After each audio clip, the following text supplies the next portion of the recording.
Sermon text for today is the gospel lesson. I really enjoy a great celebration.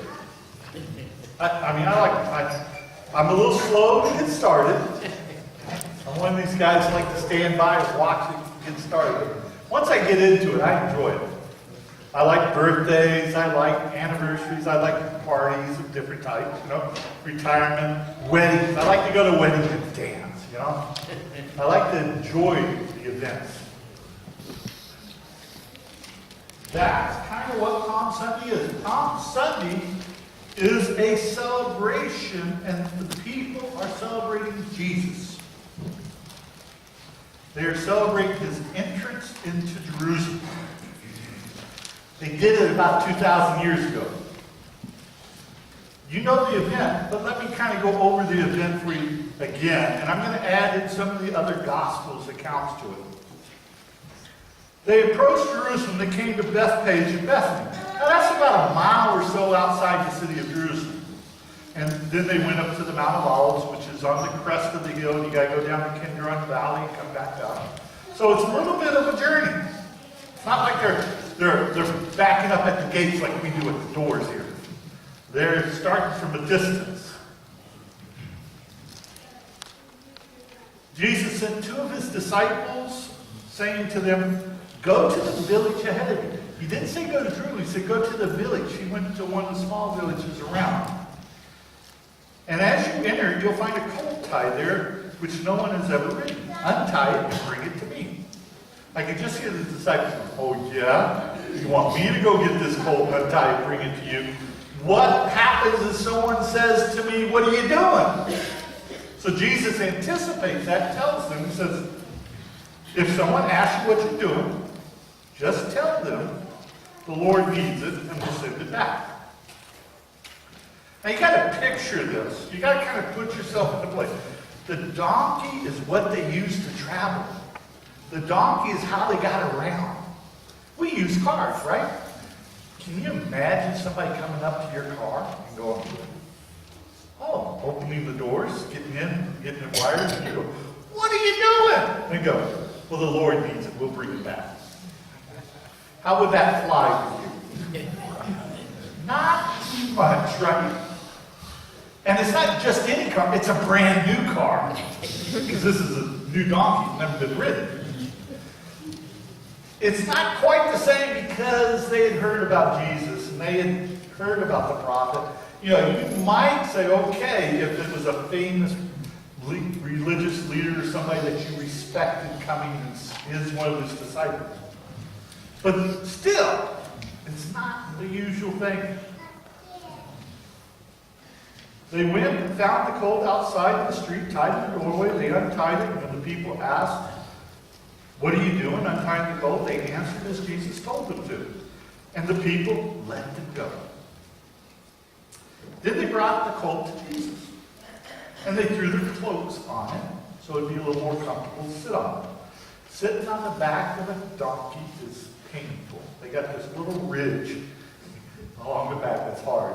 That's why people put blankets and saddles on these animals. They put the cloaks for Jesus and he sat on them. Now, Matthew adds, this took place to fulfill what was spoken about by the prophet. "Say to the daughters of Zion, see your king comes to you riding gently and riding on a donkey, on a colt, the foal of a donkey." Your king. The fulfillment of prophecies taking place. Mark continues, many people spread their cloaks on the road, and while they were spreading branches, they had cut in the field. Can you imagine taking your coat off and throwing it on the ground and letting this donkey stomp over it? And maybe other people walk over your coat? Because you didn't run down and pick it up immediately. Coats were very expensive. Not everybody even had them. The gesture of throwing the cloak down was the gesture of saying, everything I have is yours. Everything I have, I give to you. Now, some of the people went out and cut palm branches. Either they didn't want to use their cloak or they didn't have a cloak. so they could cast palm branches down. We waved the palm branches. One year we had them all thrown up here at the altar. And that was good. That was to symbolize throwing it down. The problem was it made it hard to walk on. It's a little slippery. And then after a while they got a little moldy, so we said, nah, we better not go there. It's a nice illustration, but we don't need to go there. We need to be hard on ourselves. They laid the palm branches down, and then those who went ahead and those who followed, some in the front, some in the back, they started yelling, Hosanna, blessed is he who comes in the name of the Lord. John adds, peace in heaven and glory in the highest. Sounds like Christmas, doesn't it? Sounds like what the angel said at Christmas. So he's connecting the two events together, that God's Son is here, and the angels who honored him, we're now honoring him. Blessed is he who's coming kingdom of our father David. They expected the royal kingdom to come back. Hosanna in the highest. Then Jesus entered Jerusalem. He went to the temple. He looked around at everything. But it was already late. This didn't just take a half an hour, an hour. This was an all-day event into the beginning darkness of time. It was late. And Jesus went back to Bethany with the 12, which means they had to backtrack where they just got. John says, at first the disciples did not understand all this. Only after Jesus was glorified did they realize that these things had not have been written about him, and that he'd done these things to him. They didn't understand. Many times we get in celebration of stuff. We pretty much know what's going on ahead of time. We don't like to do things that we don't know too much ahead of time. What I think would be good to do is to look at this event from the eyes of the people, from the eyes of the Pharisees, and from the eyes of Jesus himself. Let's see what they were thinking, best we can. When they came near the place where the road goes down to the Mount of Olives, the whole crowd of disciples began joyfully to praise God in loud voices for all the miracles they had seen. Did you catch it? For all the miracles they had seen, they were shouting, Hosanna in the highest. Verse 17, this is from Luke, or Matthew rather. Now the crowd that was with him, when he called Lazarus from the tomb and raised him from the dead, continued to spread the word, and many people came out to meet him, because they had heard that he had given this miraculous sign, the miraculous sign of raising Lazarus from the dead. This event of entering Jerusalem happens just after he raised Lazarus from the dead. And so the word had spread among Bethany, Bethphage, and among the beginnings of Jerusalem that Lazarus had been raised from the dead. This miraculous sign. Matthew picks it up. When Jesus entered Jerusalem, the whole city was stirred and asked, who is this?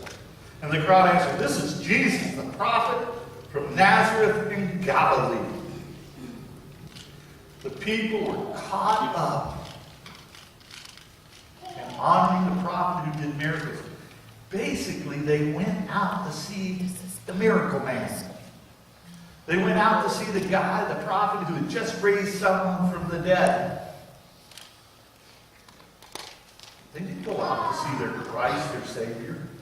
They went out to see the miracle God. And the people who were his disciples who followed him were telling everybody, look, this is Jesus of Nazareth, the prophet, the one who raised Lazarus from the dead. Come see him. He's coming in. Many times, the people standing there got caught up in the crowd. Now, let me ask you a question. We processed around the church. Why'd you do it? Some of you probably did because you wanted to process. You want to be part of it. You enjoy it. Some of you probably did because you didn't want to be the only one sitting in the pews. I don't know. Pretty humid here. Takes a little while to warm up and get part of it.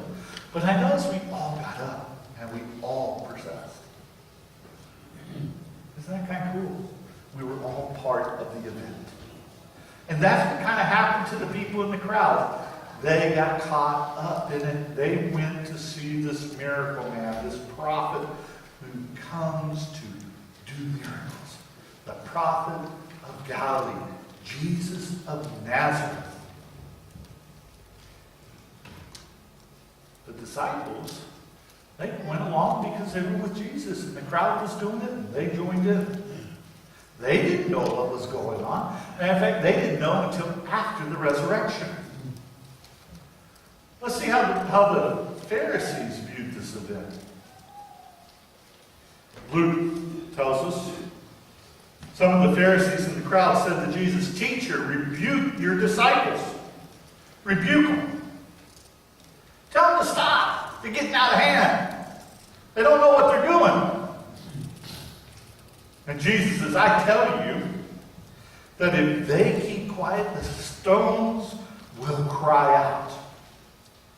Now, he wasn't trying to say the stones are going to cry. What he was doing was quoting another prophecy. That when the Messiah shows up, there's going to be such great joy that people are going to shout for joy. Hosanna, blessed is he who comes in the name of the Lord. Blessed is the kingdom of David that is returning and coming. Hosanna in the highest, blessed be God. And if people shut up, then God will have the stones, the earth itself will glorify him. So really what the Pharisees said was, tell your people to stop it, rebuke them, slow them down, they're getting carried away. And he said, but I'm the Messiah. He says, I'm the Messiah here. And this is how they respond. John gives this response. The Pharisees said to one another, see, this is getting us nowhere. This ain't working. He's not going to stop them. They're too wild. They're out of control. This is getting us nowhere. So they washed their hands. They gave up trying to control the crowd and the mob and the procession and the celebration. Look how the whole world has gone after him. I can just see, yeah, this is getting us nowhere. Look at it. The whole world's going after him. They wanted to get him because he had taken control of the crowd. So we got the people who get caught up in it, excited. And the Pharisees stand there going, oh, they're out of control. The religious leaders, you can almost picture that, right? The leaders standing around going, now what? So let's look at it from the eyes of Jesus. In order to look at it from the eyes of Jesus, you have to go back a few months earlier in his journey. Luke 9 tells us in verse 51, as the time approached for him to be taken to heaven, Jesus resolutely set out for Jerusalem. I love the way King James says it. He set his face like flint. I mean, he said, I'm going. I'm not going to stop. Nobody's going to stop. He knew it was his time to be taken to heaven. Luke 13, shortly after that, and a little bit on the journey toward Jerusalem, some Pharisees came to Jesus and said to him, leave this place and go somewhere else. Herod wants to kill you. Herod's going to kill you. You better get away from here. Jesus responds, go tell that fox I will drive out demons, heal people today and tomorrow, and the third day I'll reach my goal.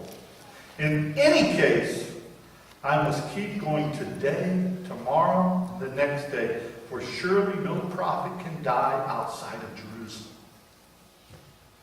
Jesus understood that he was going to Jerusalem to die.